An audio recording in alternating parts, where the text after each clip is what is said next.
This Mitzvah podcast is sponsored by my dear friend and study partner, Shaya Gamzin.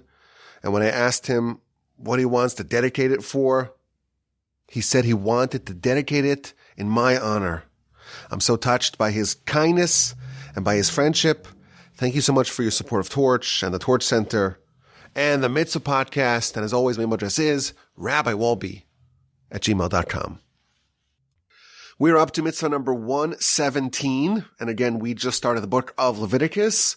And Leviticus, at least the beginning, begins with the laws of sacrifices.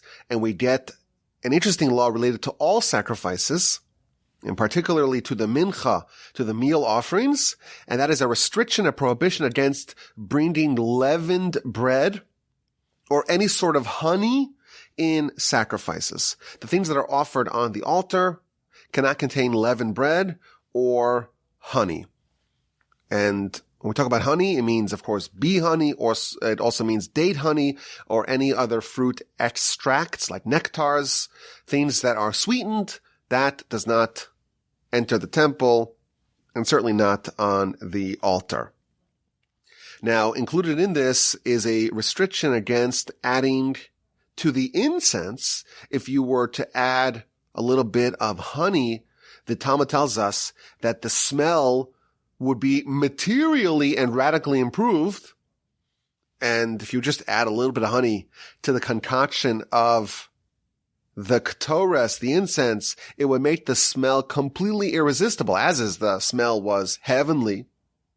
But if you were just add that ingredient, it would make it just a different stratosphere, stratospherically better. But it was prohibited because honey and leaven are not entering the temple. Now, there are some exceptions. So, for example, the shtei halechem, the two loaves that are brought on Shavuos, the verse says explicitly that it must be brought from leavened bread. That said, it's not offered upon the altar. So the restriction against bringing leavened bread applies really universally with this one exception. But even this one exception is not brought onto the altar. In addition, there is the first fruits, the bikurim, that is brought with fruits that would constitute as, halakhically, that would be considered honey. But likewise, they are not offered on the altar. So we have this mitzvah that governs the ingredients that go into some of the offerings that we bring to the temple. And we're told cannot contain any chametz, any leavened bread, nor any honey. Now, when we try to understand the reason for this, the Sefer Chinuch, the book that we're using to navigate the mitzvahs, he often tries to give us a mitzvah which serves as a rationale. What would be the rationale behind this? And the Sefer Chinuch has a very interesting essay about the rationale behind this restriction. And he begins by talking about the reason why he wrote this book. So this is a book, again, that goes through all 613 mitzvahs. And in each mitzvah gives us the basic understanding, the basic snapshot of the mitzvah, and a rationale for it. Not necessarily the reason why we do any mitzvah is because the Almighty thus instructed, but a rationale that can make it a little bit more understandable for us. And he adds, the reason why I wrote this is for young people, for my son and his friends. They should have something to read on Shabbos. This is what he says. And when they begin to study Torah, they shouldn't just be confronted with a wall of laws and edicts and decrees. It should connect to them. They should have some rationale, some justification behind the mitzvos, that it makes sense, it's logical, and that's a way to kind of begin a person's immersion in Torah. And there's a concern. If you just are confronted with all these laws, and it's just very rigid strictures about how you're supposed to live, and every area of your life is governed, and there's no reason, there's no rationale, there's no rhyme or reason, that will leave you with a bad feeling in your mouth. And in order for young people to be receptive to Torah, to not reject it, that's why I wrote this book. And he says, with this mitzvah, I'm struggling. I don't know why we have this mitzvah. And therefore, because you understand my approach, my reason for writing this book, you'll forgive me when I speculate. You can't criticize me. Don't hold me accountable for what I say, because I'm just speculating. You know my intention and my justification for writing this, and therefore, don't criticize me if you don't agree with my reason. That's his introduction. And he says, I'm going to share with you a theory as to why we have these restrictions to not bring chametz, leavened bread, and honey with sacrifices. And he gives some very interesting theories. So he begins by telling us that the objective of sacrifices in general, it's really there to send a message and to awaken the person who's bringing the sacrifice. And he's supposed to take some sort of lesson from his action. There's supposed to be some sort of idea, some sort of insight, some sort of takeaway that the person who brings the offering, brings the sacrifice, walks away with. And when it comes to leavened bread, chametz, if you've ever been to a matzah bakery, the one quality that's just buzzing about, that is palpable when you walk into the room, is speed. Why? Because there's a countdown timer. Once you mix the water with the flour, you have 18 minutes, and that's it. So you have to do whatever you can in these 18 minutes to not allow it to leaven. And it's incredible how many matzahs they're able to produce in one 18-minute cycle, because once the 18 minutes are over, they have to scrub down every part of the whole room and sterilize it effectively and begin anew. And therefore, the quality of matzah is all about speed and alacrity and energy. When you're bringing a sacrifice, you're supposed to take away a lesson. One of the lessons is the imperative for speed in doing the will of Hashem. He quotes the Mishnah. The Mishnah says that you should run like a deer to do the will of your Creator. We read in the Torah and in Rashi, for example, that mitzvos and matzos, a mitzvah and a matzah, they're actually spelled the same way in the Torah. They're pronounced differently, but the word mitzvot and matzot are spelled the same way. And just as when it comes to making matzos, we have to be quick and we have to be energized and focused and speedy, so too when it comes to doing the mitzvahs, don't tarry, don't procrastinate, don't just sit around and wait, I'll get to the mitzvah eventually. What's the rush? That's exactly what the Yetzer Hara wants you to do. I'll get to it eventually. It's fine, I got a long life ahead of me. I'll eventually get to it. If not now, when? If not now, when? That's one of the lessons, says the Sefer Chinuch, from this mitzvah. And he tells us that the concern is either by something that an individual does or by something that happens on a regular basis.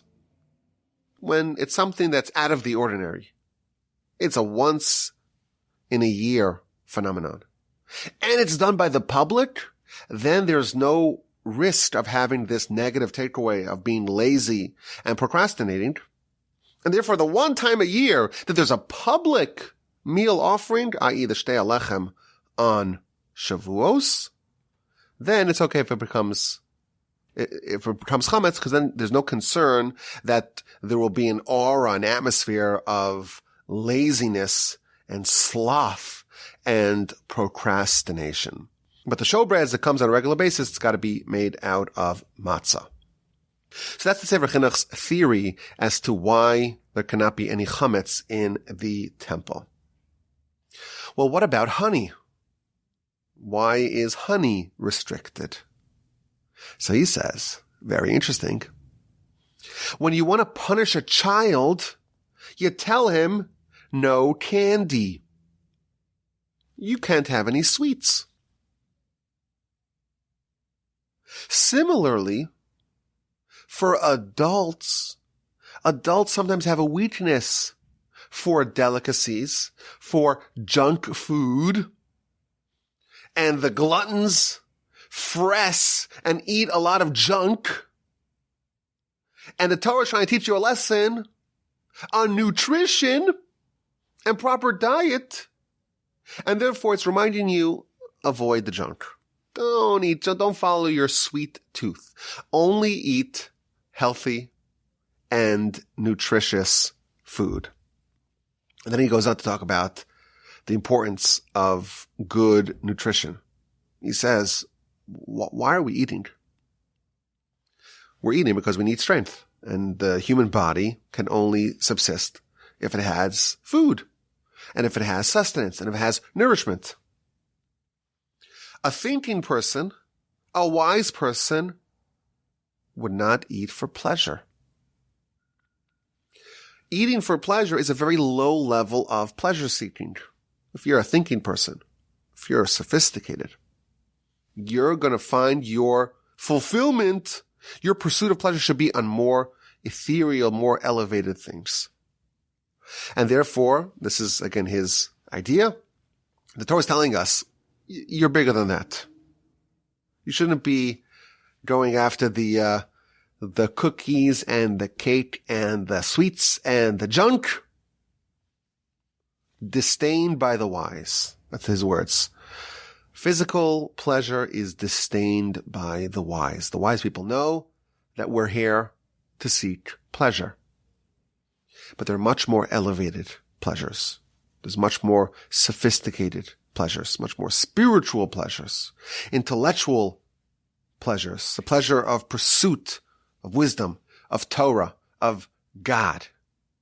The pleasure of the soul outweighs whatever we can release endorphins in our body. And that's why when you go to the temple, you are going to be spiritually elevated. It's important for you to realize that it also demands some abstinence from the lower level pleasures of the world. That's his initial idea as to maybe a reason behind the Torah's restriction against bringing leavened bread and honey with sacrifices. And then he offers a second explanation. He says that leaven, it expands, it puffs itself up. Similarly, honey and sweets, they stimulate us. And the Torah wants us to be humble and to not be arrogant or hubristic. And he quotes a verse in Proverbs, God hates the haughty and those who have an elevated heart. And therefore, when it comes to the temple, that perhaps is a second interpretation as to why we should eschew leaven and honey. And then he quotes the Ramban, who offers a third reason. This is a really interesting idea that the Ramban says. This is the Ramban's comment to this verse in Leviticus. The objective of all offerings and sacrifices is to bond us with our Creator.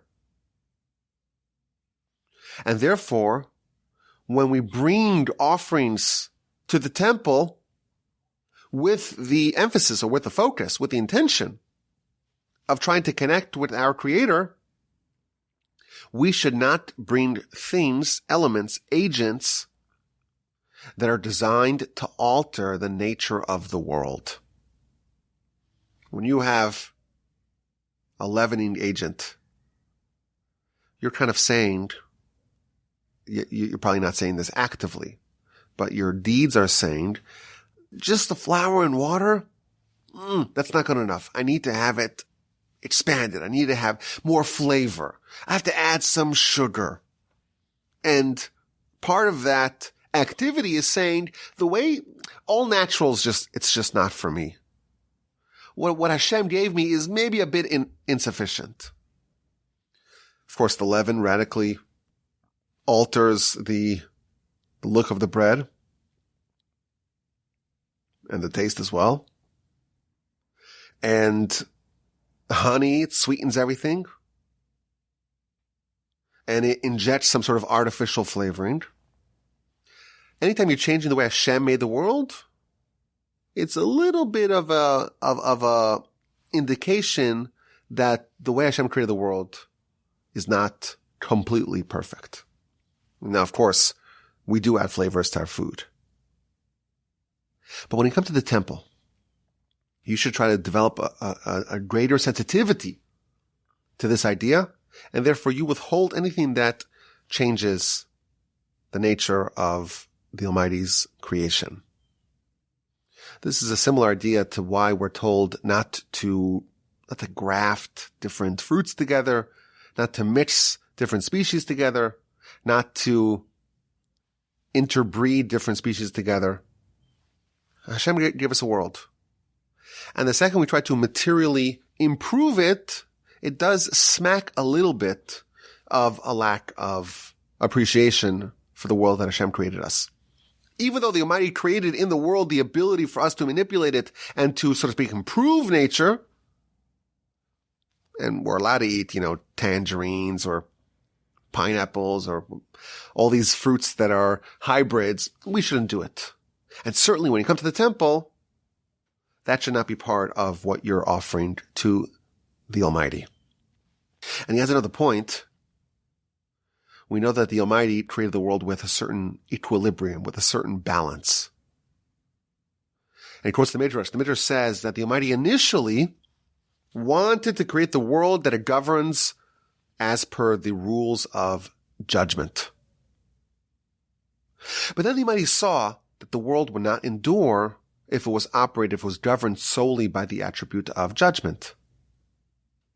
So the Almighty said, I'm going to inject a degree of mercy into the world, and the world will be governed by a balance of judgment and mercy. That's the way the Almighty created the world. Everything is in a nice, harmonious balance. We're in the Goldilocks zone. Not too hot, not too cold, just perfect. You come and you add some honey. It creates a stewed product. It's a sweet product. It's not balanced. And that is a little bit of a problem, certainly in the temple. So again, these are ideas to make this concept a little bit more understandable for us.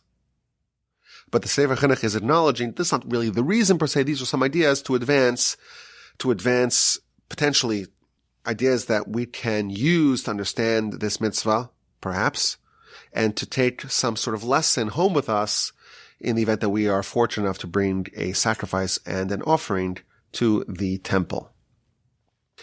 My grandfather, blessed memory, used to say that the Talmud compares the Yetzer Hara to the leaven in the bread. Talmud in the book of Brachos, page 17a. We want to do the will of the Almighty, the prayer goes. But what is stopping us? What's inhibiting us? The leaven in the bread. Leaven is synonymous with the Yetzer Hara. It takes the food, the sustenance, which we need sustenance, but it makes it a pursuit of its own. In an ideal world, you just partake from the world, from this physical world, whatever you need, but your ultimate goal, your ultimate objective, your ultimate pursuit is the spiritual agenda. But that's not what the Yetzer Hara wants. Yetzer Hara wants us to make this world the ultimate destination, the ultimate goal. And the pursuit of physical pleasures, that's really what we're living for. And thus the Yetzer Hara is symbolic of the leaven in the bread. You need sustenance. Everyone needs nourishment and food to live. But how do you couch that food? If you're a foodie, as it's called, you're someone who's living for food. Well, what about your soul? What about the agenda of your soul? And therefore, we identify the Yetzer Hara as the leaven in the bread. It's the force that transforms food from something that you need, a necessary evil, into a destination. And thereby you forget what you're really here for. I have a statement that I say, and it gets all the Techsons upset. All the Techsons get very upset with me. Rabbi, that is blasphemous. How can you say that? I'll say it nonetheless. After all, I'm the dictator of my podcast. I can say whatever I want.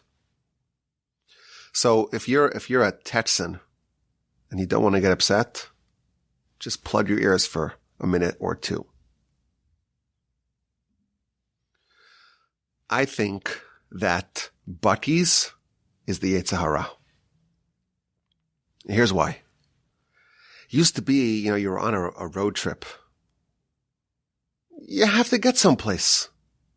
And your car can only, has 15 gallons of gasoline. That's it. And therefore you run out of fuel. You need to refuel. You go to this dingy little gas station.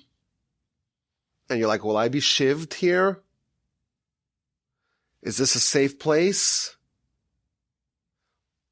It's kind of scary looking, but I need the gas. That's the way it used to be.